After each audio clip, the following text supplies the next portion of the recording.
Muy bien, muy buenos días. Acá en Argentina, en algún lugar puede ser más tarde. Así que bueno, nuestra lección, ya el número 21, estamos mirando los tres últimos eventos de escatología que necesitamos conocer. Uno de ellos es cuál es la rebelión final y el juicio del gran trono blanco. Entonces vamos a ver 3 puntos en este tema.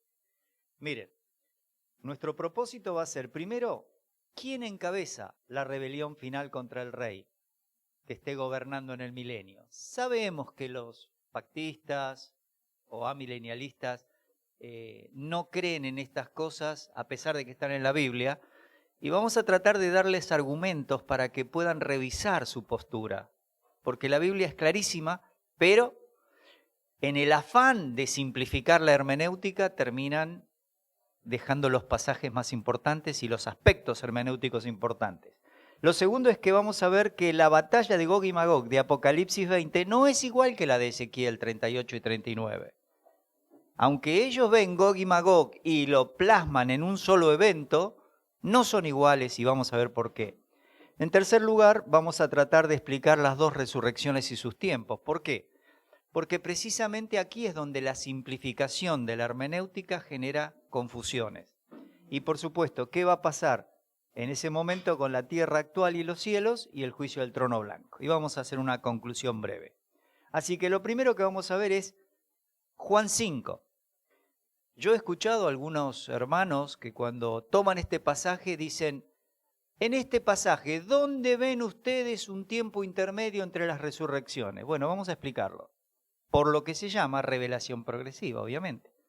Dice, de cierto os digo, viene la hora y ahora es decir, cuando estaba el Señor hablando, cuando los muertos oirán la voz del Hijo de Dios, y los que la oyere vivirán. Los muertos en ese texto no se refiere a los que estaban enterrados, sino los que estaban escuchando al Señor Jesucristo. Y justamente es los muertos espirituales. Al Señor le preguntan en un momento por seguirle y dice, bueno, dejen que los muertos entierren a sus muertos, pero sígueme tú. Que era la idea del joven que quería seguirlo y le dijo, deja que entierre primero a mi padre. Bueno, la palabra muerto puede implicar muerto espiritualmente o puede implicar la muerte física. Eso lo va a determinar el contexto. En el 26 dice, porque como el Padre tiene vida en sí mismo, así también ha dado al Hijo el tener vida en sí mismo. En el 27, también le dio autoridad de hacer juicio por cuanto es el Hijo del Hombre. En la siguiente vamos a ver, el versículo 28, otra expresión. No os maravilléis de esto, porque vendrá hora cuando todos los que están en los sepulcros. Ahí la palabra, nemeios, tiene que ver con la lápida que se levantaba y se colocaba el nombre de quien estaba muerto en ese lugar. Por eso se traduce sepulcro. Ahí dice que los que están en los sepulcros oirán su voz. Y aquí está el texto donde estos hermanos mezclan el concepto de tiempos. Dice, los que hicieron lo bueno saldrán a resurrección de vida, mas los que hicieron lo malo a resurrección de condenación. Y ellos te preguntan, en una forma quizás sarcástica, ¿dónde ves tiempo entre una resurrección y otra? ¿No te das cuenta que todo es junto? Y la verdad es que esa simplificación de la hermenéutica nos evita conocer el sistema de la revelación progresiva. Dios no toma un libro y dice, en este libro voy a explicar cómo soy yo. Y se dedica a hablarnos de los atributos inherentes, los comunicales. No, está distribuido en la Biblia. De la misma manera, el tema de la resurrección, lo vamos a ver al final con el tema del juicio del trono blanco, no está puesto acá en Juan 5:29. Vamos a ver otro pasaje para darnos cuenta de por qué la revelación progresiva hay que estudiarla. Vamos a Corintios 15. Aquí lo que vamos a descubrir es que hay una primera resurrección y la muerte tiene que ser enviada a no existir más. Vamos a mirar. Mas ahora Cristo ha resucitado de los muertos, primicias de los que durmieron es hecho. Es decir, Cristo está como en la fiesta de las primicias, uno de los primeros resucitados. No porque no haya habido otras personas que Cristo resucitó. Resucitó a Lázaro, al hijo de la viuda de Naín, ¿se acuerdan? A la hija del oficial del rey. Así que eso lo tenemos que ver. Dice, porque por cuanto la muerte entró por un hombre, refiriéndose a Adán, también por un hombre la resurrección de los muertos, refiriéndose a Cristo. Porque así como en Adán todos mueren, también en Cristo todos serán vivificados. Ahora, todos está limitado a los que reciban a Cristo como Salvador. Y también limitado a los santos del Antiguo Testamento y a los que mueran en la tribulación.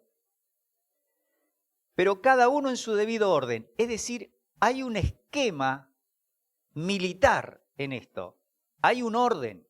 Entonces dice, Cristo las primicias, como dice en el versículo 20. Luego los que son de Cristo en su venida, tanto santos del Antiguo Testamento que confiaban en ese futuro sacrificio, los que se salven en la tribulación y la iglesia. Pero no somos lo mismo, somos diferentes. Seguimos. Habla de su venida. Acuérdense que el arrebatamiento en la Biblia no es la venida de Cristo. Es arrebatamiento.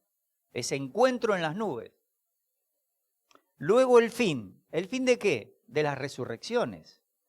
Cuando entregue el reino al Dios y Padre, cuando haya suprimido todo dominio, toda autoridad y potencia. Porque preciso es que Él reine, ¿dónde? Evidentemente tiene que estar hablando del plan del milenio. No como dicen algunos, Él reina en su iglesia. Está hablando de un reino. Hasta que haya puesto a todos sus enemigos debajo de sus pies. Y el postrer enemigo que será destruido es la muerte. Vamos a ver que la revelación progresiva nos dice cuándo la muerte es destruida. He aquí os digo un misterio. No todos los creyentes dormiremos, creyentes de la iglesia. Es decir, que podemos morirnos físicamente. Pero todos los que mueran físicamente y los que estén vivos vamos a ser transformados. En un momento va a ser eso, en un abrir y cerrar de ojos, o como dice el griego, en el abrir de los ojos cerrados, a la final trompeta. Por supuesto que no son las 7 trompetas de Apocalipsis, porque Apocalipsis tiene 7 sellos, 7 trompetas y 7 copas de ira de Dios. Porque se tocará la trompeta, y ya hemos hecho un estudio sobre las trompetas en la Biblia, desde Génesis hasta Apocalipsis, como para tener claro que esta trompeta no tiene nada que ver con Israel. Esto tiene que ver con la iglesia. Y los muertos de la iglesia serán resucitados incorruptibles. Y nosotros, todos los creyentes, dice Pablo, seremos transformados. Porque es necesario que esto corruptible, que es nuestro cuerpo, se vista de incorrupción, y esto mortal, que es nuestro cuerpo, se vista de inmortalidad. Y cuando esto corruptible se haya vestido de incorrupción y esto mortal se haya vestido de inmortalidad, entonces se cumplirá la palabra que está escrita: sorbida es la muerte en victoria. Es decir, aquí ya encontramos algo más con respecto a la muerte y a las resurrecciones. Vamos a mirar Apocalipsis 20. Vi un ángel que descendía del cielo con la llave del abismo y una gran cadena en la mano. Y prendió al dragón, la serpiente antigua, que es el diablo y Satanás, y lo ató por 1000 años. Yo le puse 1000 años en rojo para que ustedes noten que 6 veces lo repite el apóstol Juan, porque esta es la profecía que Dios le da a Cristo y Cristo se la da al ángel para que se la explique a Juan y Juan la escriba. Y estas 6 veces que dice 1000 años, para el amilenialista, para el pactista, esto simplemente es una forma figurada de hablar. Cuando uno pregunta, ¿pero está Cristo reinando? Dice, reina en la iglesia. Y ya van 2000 años que está la iglesia. Bueno, pero 1000 años es una forma de decir del tiempo. Bueno, ¿eso qué hace? En primer lugar, menosprecia la escritura misma. Me menosprecia la inspiración verbal y plenaria e inerrante de la escritura. Me deja de lado y dice, es mi criterio lo que tengo que poner. ¿Por qué? Y porque si desciende un ángel con una llave, ¿cómo lo va a atar a Satanás? Se ve que esto es sentido figurado, dicen ellos. Vamos a ver si es así. Fíjense que dice el versículo 3. Lo arrojó al abismo y lo encerró. Y puso sus sellos sobre él para que no engañase más a las naciones hasta que fuesen cumplidos 1000 años. Y después de esto debe ser desatado por un poco de tiempo. ¿Dónde vamos a poner este evento? Ahora vamos a seguir. Y vi tronos, y se sentaron sobre ellos los que recibieron facultad de juzgar. Si uno compara Daniel 2 y Daniel 7 con esto, se da cuenta que esto sucede cuando va a empezar la tribulación. Y vi las almas de los decapitados por causa del testimonio de Jesús y por la palabra de Dios, los que no habían adorado a la bestia ni a su imagen. ¿Esto cuándo sucede? En la tribulación. Esta gente que está allí, que no recibieron la marca en su frente ni en sus manos, son las personas que viven y reinan con Cristo. ¿Cuántos años? 1000 años. Seguimos. Pero los otros muertos no volvieron a vivir hasta que se cumplieron 1000 años. Esta es la primera resurrección. ¿Ven lo que se llama revelación progresiva en hermenéutica? En Juan 5:29 no había separación de tiempo. En 1 Corintios 15 ya se nos habla de una división y se nos dice que el postrer enemigo que será destruido es la muerte. Vamos a seguir mirando. Bienaventurado y santo el que tiene parte en la primera resurrección. La segunda muerte no tiene potestad sobre estos. Claro, en Juan 5:29 el Señor no habló de las dos muertes, solo hablaba de la muerte física. La segunda muerte no tiene potestad sobre estos que están ahí en el versículo 4, sino que serán sacerdotes de Dios y de Cristo y reinarán con Él 1000 años. 1000 años son 1000 años en la Biblia. No podemos decir es un tiempo indefinido. ¿Miramos algo más? Cuando los 1000 años se cumplan, Satanás será suelto de su prisión y saldrá a engañar a las naciones que están en los 4 ángulos de la tierra. Fíjense que acá son 4 ángulos de la tierra. Esto va a suceder cuando termine el milenio, cuando terminen los 1000 años. Va a engañar a Gog y a Magog a fin de reunirlos para la batalla, el número de los cuales es como la arena del mar. Versículo 9. Y subieron sobre la anchura de la tierra y rodearon el campamento de los santos y la ciudad amada, y de Dios descendió fuego del cielo y los consumió. Y el diablo que los engañaba fue lanzado en el lago de fuego y azufre, donde estaban, ¿cómo estaban? Sí, la bestia y el falso profeta. Ya llevan 1000 años en ese lugar, porque cuando termina la tribulación, estos son enviados a ese lugar, y Satanás es atado. Y ahora dice, serán atormentados día y noche por los siglos de los siglos. La bestia, el falso profeta y Satanás. Vamos a mirar las dos batallas. Lo primero que hicimos fue mostrar, hay 2 resurrecciones, no hay una sola. La primera resurrección involucra un grupo de personas. La segunda, otro grupo totalmente diferente. Los que jamás tuvieron relación con Dios. ¿Para qué nos sirve esto? Para ver el juicio del gran trono blanco. Cuando los 1000 años se cumplan, Satanás será suelto de su prisión. Recién lo vimos, vamos a volver a leer los versículos 7 al 10.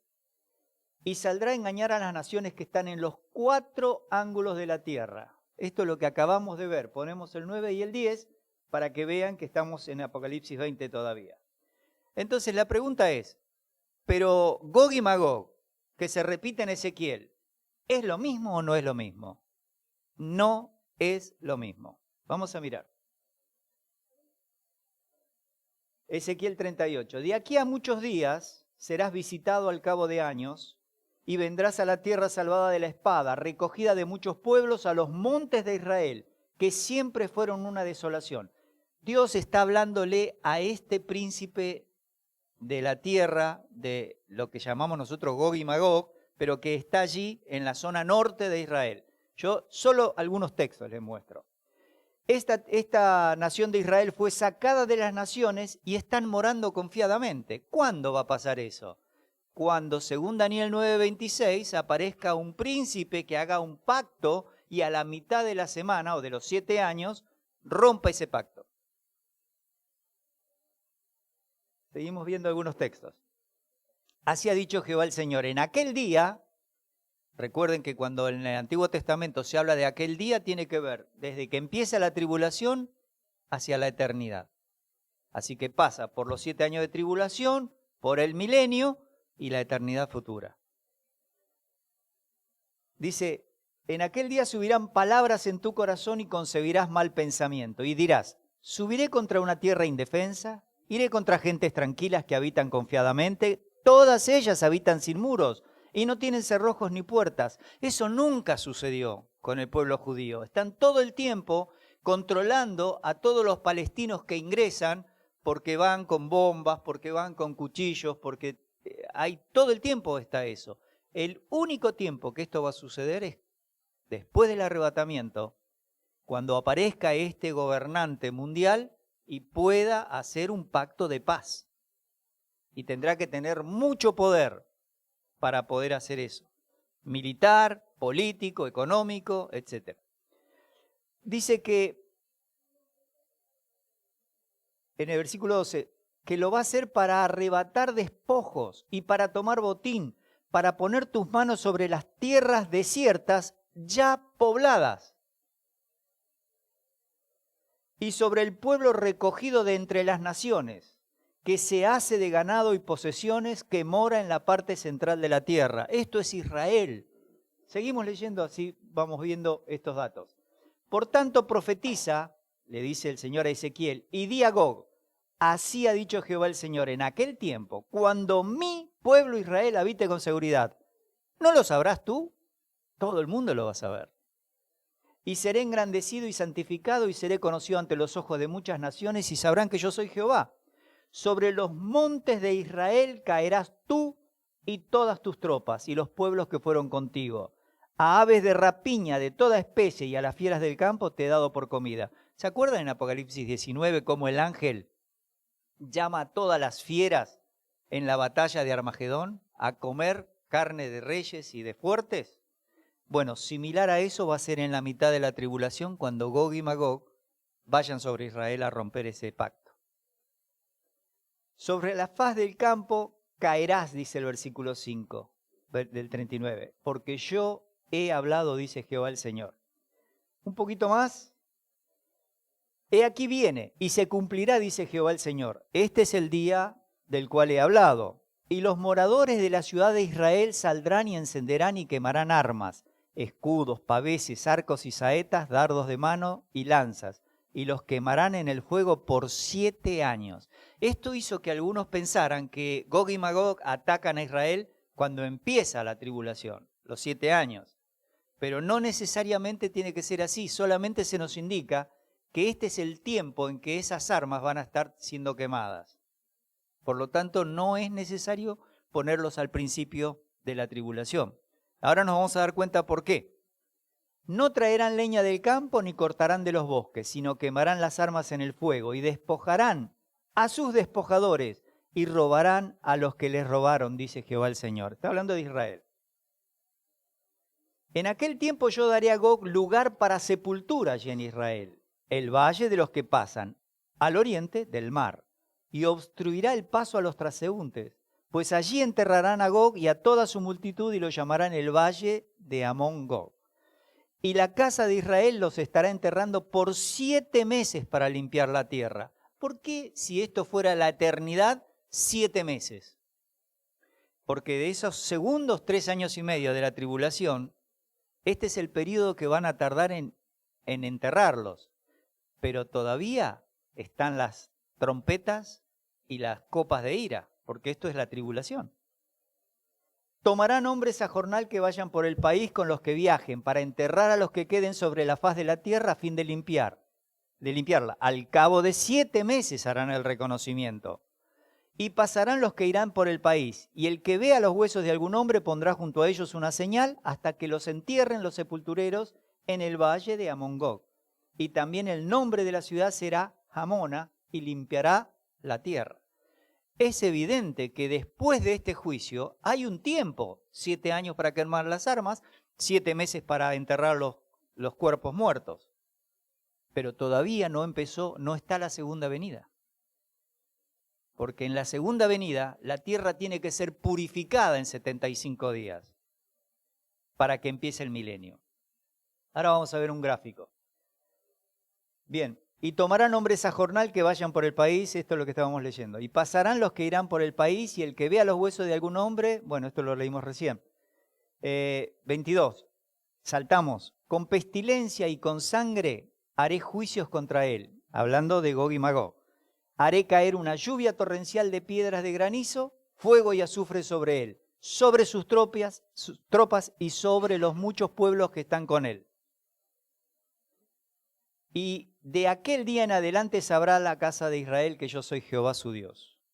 Y sabrán las naciones que la casa de Israel fue llevada cautiva por su pecado, por cuanto se rebelaron contra mí. Y yo escondí de ellos mi rostro y los entregué en manos de sus enemigos y cayeron todos a espada, conforme a su inmundicia, que eso es lo que se presenta en Ezequiel capítulo 1 al 10. Las inmundicias idolátricas que tenían en el templo que había hecho Salomón. Y conforme a sus rebeliones hice con ellos y de ellos escondí mi rostro. Cuando los saque de entre los pueblos y los reúna de la tierra de sus enemigos y sea santificado en ellos ante los ojos de muchas naciones. Y sabrán que yo soy Jehová su Dios, cuando después de haberlos llevado al cautiverio, entre las naciones los reúna sobre su tierra sin dejar allí a ninguno de ellos. Ni esconderé más de ellos mi rostro, porque habré derramado de mi espíritu sobre la casa de Israel, dice Jehová el Señor. Sabemos que ese es el nuevo pacto, derramar el espíritu sobre la casa de Israel. Y eso solo puede suceder antes de empezar el milenio. Ahora en Apocalipsis, las diferencias.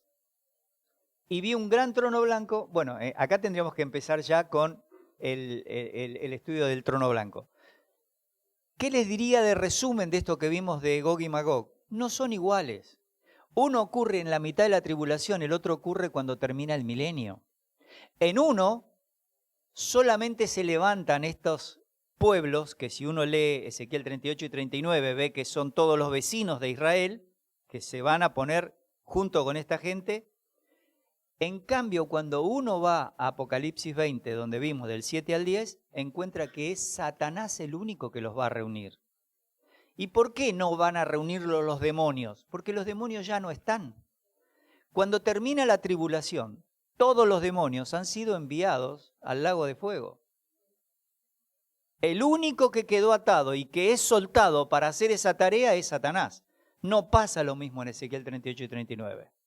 Y una vez que termina Satanás esa guerra que Dios mismo destruye, que no hay otros ejércitos, que no hay tiempo de enterrar a nadie, entonces dice, vi un gran trono blanco y al que estaba sentado en él, de delante del cual huyeron la tierra y el cielo y ningún lugar se encontró para ellos. En ese texto es 2 Pedro 3.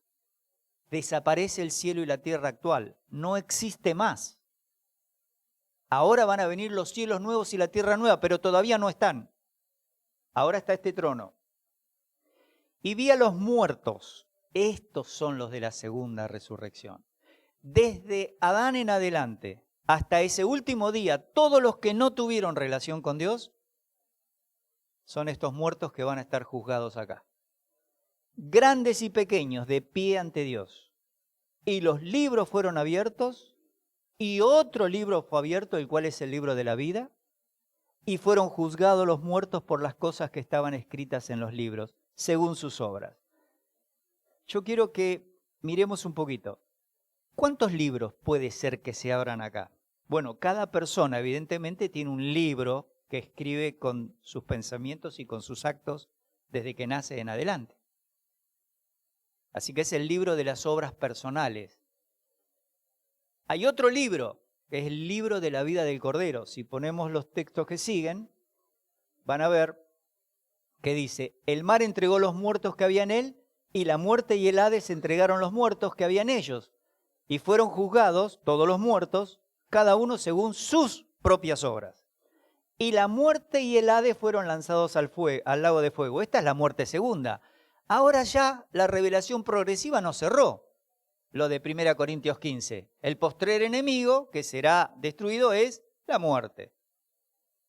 Y aquí la muerte ya está lanzada al lago de fuego y azufre. Y el que no se halló inscrito en el libro de la vida fue lanzado al lago de fuego. Es decir, nosotros vamos a Éxodo 32 y al Salmo 69 y encontramos que después que el pueblo empieza la idolatría y construye el becerro y baja Moisés del monte, le dice, ráeme del libro de los vivientes. Y Dios le dice, yo voy a raer del libro de los vivientes al que peque contra mí. Y eso se refiere a quitarle la vida a una persona. Así que hay un libro en el Antiguo Testamento que es el libro de los que llegan a estar vivos en este mundo. Ese libro va a estar en el juicio del gran trono blanco, porque nadie va a escaparse de estar en ese lugar. Además, se abre el libro de las obras individuales de cada uno de los que estén ahí. Y en ese libro, lo que se nota es que él está en Adán. Y por lo tanto, todos esos pecados solamente van a dar un grado de castigo. No está en juego si hay alguna buena obra como para que vaya al cielo. No se va por buenas obras. Entonces, en ese libro, lo que se está diciendo es, esta persona, imaginemos a Hitler, ¿sí?, que nunca escuchó el mensaje de salvación, imaginemos, no lo sé, está en ese lugar. Y al lado hay una persona que murió a los 15 años, que siempre tuvo una enfermedad y nunca pudo salir de su casa. El grado de castigo va a ser diferente, pero si no recibió a Cristo, ninguno de los dos no tiene que estar ahí. Ese lugar solamente es para el grado de castigo. Ni siquiera se nos ocurra pensar que en este lugar hay algo de bendición. No, simplemente es el grado de castigo que va a tener. Porque va a estar en el lago de fuego y azufre igual. ¿Está bien? Así como en el tribunal de Cristo, en el bimá de Cristo, el creyente va a recibir sus coronas de acuerdo a la forma en que se guió en el camino de buenas obras, pero no se pone en duda que va a estar en la presencia de Dios por la eternidad. Lo que se pone en duda es cuántas coronas te van a quedar. Bueno, en este lugar, en el juicio del gran trono blanco, estos 3 libros, el tercero que se abre es el libro de la vida del Cordero. Y lamentablemente, si no está inscripto, como no está inscripto, va al lago de fuego. ¿Nos queda más o menos claro esto? Vamos a la conclusión. Fíjense cómo era el tema del día de Jehová. Esto arranca con la tribulación. La iglesia se fue en el arrebatamiento justo antes. Entonces, hay 1290 días desde la mitad de la tribulación, o sea, 30 días después de los 7 años, en donde Daniel dice que Dios va a estar haciendo algo de purificación. Sin embargo, cuando vamos al Daniel 12:12, nos dice que hay 1335 días, lo que nos da 75 días en total entre la tribulación y el inicio de los 1000 años. Gog y Magog, 1290 días antes, o sea, en la mitad de la tribulación, es el de Ezequiel 38 y 39. Después del milenio, Satanás es suelto y ahí hay otra batalla llamada Gog y Magog. En la Biblia se suelen usar estas cosas. Esto es parte de la revelación progresiva que decíamos. Viene el juicio del gran trono blanco y todos al lago de fuego y azufre. Esa estrellita verde tipo sol va a ir a los cielos nuevos y la tierra nueva, porque en esa, que es la Jerusalén celestial, van a estar los salvos de la tribulación con cuerpos glorificados, los santos del Antiguo Testamento con cuerpos glorificados y la iglesia con cuerpo glorificado. Pero son grupos diferentes, más los millares de ángeles que están al servicio del Señor. Y eso sí va a los cielos nuevos y a la tierra nueva en los cuales mora la justicia. Entonces, ahí va a empezar la eternidad, que va a ser el tema de la próxima semana, y vamos a completar este tema. Resumimos rápido. Reconocemos quién va a encabezar la rebelión final contra el rey. Es Satanás. Y va a engañar a los descendientes de los que ingresaron al milenio. Porque los que ingresen al milenio, recuerden, por virtud del nuevo pacto, entran con el Espíritu Santo y el conocimiento completo de toda la voluntad de Dios. Y el poder para vivir como Dios quiere. Pero sus hijos, no. Siguen con la naturaleza pecaminosa. Y esos son los que se van a juntar con Satanás. En segundo lugar, ya diferenciamos que hay una primera resurrección y hay una segunda. Y diferenciamos que la batalla de Apocalipsis 20 no es igual que la de Ezequiel. Y en tercer lugar, entendemos que ahí va a estar la destrucción de los cielos y las tierras actuales. Inmediatamente el juicio del trono blanco. Si fuera Ezequiel 38 y 39, necesitamos 7 años quemando armas. Y acá no hay lugar para eso. Por eso armonizamos la escritura. Y finalmente, bueno, sabemos que esto nos ayuda a tener en claro por qué creo lo que creo. Y por qué no acepto que alguien me diga, no, 1000 años es una figura de tiempo. No, 1000 años son 1000 años. Si no, tengo que empezar a inventar mi propio sistema de interpretación. Bueno, que el Señor les bendiga.